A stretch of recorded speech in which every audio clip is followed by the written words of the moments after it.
Në konferencën që zhvilloi të martën për media, kreu i KQZ-s Ilirian Celibashi u pyet në lidhje me kontratën e lobimit të Partisë Demokratike në Shtetet e Bashkuara të Amerikës. Celibashi tha se KQZ nuk e disponon këtë kontratë dhe nuk ka asnjë detyrim që t'ia kërkojë Partisë Demokratike në këtë moment. Pashtu shtoi se në kohën që KQZ do të ketë kontratën, do të japë edhe gjykimin. Partitë politike kanë detyrimin që të depozitojnë në Komisionin Qendror të Zgjedhjeve raportin e të ardhurave dhe shpenzimeve vjetore, jo më vonë se data 31 mars e vitit pasardhës.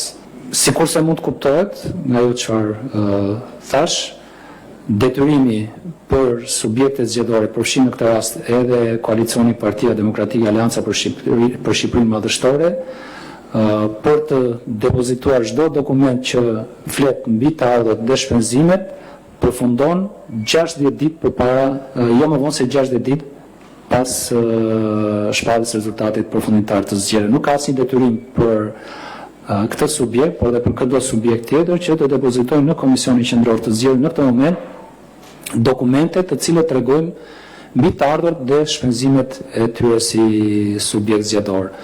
Që do të thotë ne nuk e kemi këtë kontratë dhe nuk kemi asnjë lloj detyrimi tej spekulimeve që bën dikush për t'ia kërkuar Partisë Demokratike në këtë moment. Ka në fat, në momentin që do ta kemi këtë kontratë,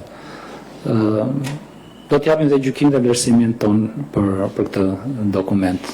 Për momentin nuk kemi. Bëhet fjalë për një kontratë shërbimi që do të paguhet vetëm muajt ku kompania e njerëzve pranë Donald Trump do të lobojë në SBA për llogaritë të Partisë Demokratike.